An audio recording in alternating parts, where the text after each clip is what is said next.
Амансыңдар ма? Қайырлы кеш. Қалдарыңыз қалай?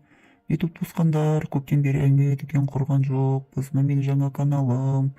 Иә, енді менің әңгімемді сағынғандарың бар, ұмытқандарың бар. Жалпы бүгінгі әңгімемді қысқаша айта отырайын.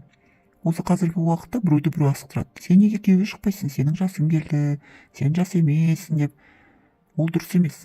Жасы деген елуге келіп те өз бақытын тауып, өз жаңағы азаматын тауып күйеуге шығып жатқандар бар. Мен өзім құдашамды мысалға алатын болсақ, жасы 54-те. Ол күйеуінен ерте қалды, күйеуге шыққан жоқ, енді жүрген адамдар болды, азаматтармен жүрді ғой. Енді ол ауылда дейтін малы бар, қожанқұл деген бір ағамен жаңағы жүрді ғой. Бірақ ол кісі ақырында дейтін басқа қалаға көшіп кетті, ауырды, баласының қолынан кетеді, содан басқа келіншекті алды. Негізі өзім менің құдашамды алам деп жүрді. Енді әңгіменің төркіні неде? Содан бағы ашылмай жүріп, оны дейтін біздің құдағайларымыз бар, туысқандарымыз бар, барлығы дейтін анаған бір ұсынып, мынаған бір ұсынып, содан ол бір күні ренжіді. Сосын маған жақсы, онда мен өзіммен басыма билік бермесіңдер, онда кімге алып беремін дейсіңдер де соған мен тиейін, бақытсыз болайын деп жылап, мен қой, неге жылайсың сен, біреудің айтқанына өзің басың бар емес па, саған ешкім заставлять етпейді ғой, сен өзің шықпаймын десең деп. Содан мен оны, екеуміздің жақсы қарым-қатынасымыз уже өте жақсы, ақкөңіл келіншек, кезінде дейтін көп қиын жұмыстар жасаған, бала келіндер барлығы өздері бөлек тұрады. Содан соңғы жылда дейтін бір өзінен жас кіші жігітпен жүріп, ол альфонс болып шықты. Иә, мынаған дейтін кредит алғызды. Анау қалада бір общагасы бар еді, оны сатқызып, өзінің жаңағы қарыздарын жауып, содан дейтін қашып кетті. Иә, енді оған қалай күн айта алады, енді өзі үлкен әйел өзінің осознанно соны кіргізіп, өзі дейтін довериесіне кіргізді. Ол ешкімге ренжи алмайды. Полицияға барған кезде айтқан, ешқандай дәлел жоқ, ол қандай дәлелмен сіз жазасыз, ол мойнына алмайды деп. Содан қалды, енді бір құдайға тапсырды ғой. Иә, айтайын дегенім, жақында міне бағы ашылды. Асықтырмаңдар, айналаңызда апаларың, әпкелеріңіз, туысқандарыңыз болса, байға шыға алмай жүрген, ол асықтырып керек емес. Өзі бағы жанған күні шығады. Жақында міне шықты, күйеуге шықты. Ауған соғысында служить еткен бір жаңағы, ол да бір құдаларымыздың бір туысқандары болып кетті, бірақ оны ешкім заставлять еткен жоқ. Өзі деген танысып, иә, соған шықты. Ауған соғысында болған, енді ол аздап енді нервный ғой. Күлем ғой, нервный ғой енді. Иә, енді контужение алған ғой, басқа жасамайды, аздап күлеміз ғой. енді күлуге де болмайды, ол жаман болып келген. Сол енді бақытты, енді соған күйеуге шықты. Оның үйі бар, өзі мына келіншектің де құдашамның үйі бар ғой.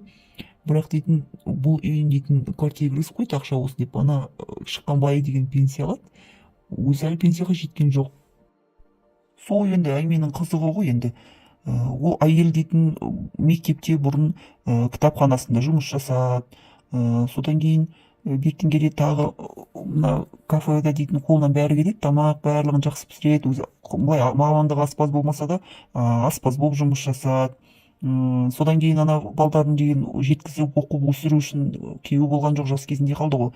Содан дейтін ана домработница болып жасады.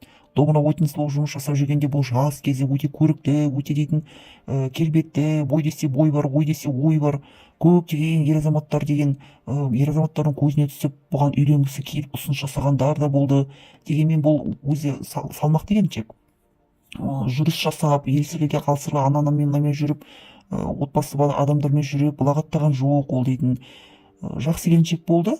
Жастау кезінен шыққанда тағы да бала да туар еді.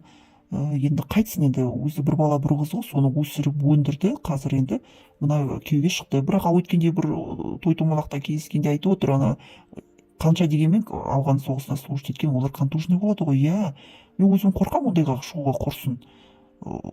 Біртүрлі странный қылықтары бар дейді. Түнде дейтін далаға шығып, өзі өлең айтады дейді. Ана күйеуі, мен айтамын, құрсыншы, абай болшы енді.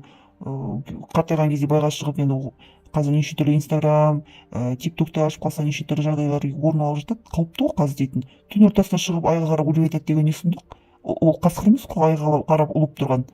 Не болса сақ бол деп жатырмын енді. Біз әлсін саған барып тұрамыз ғой, енді саған ол кішкене қорқсын деп.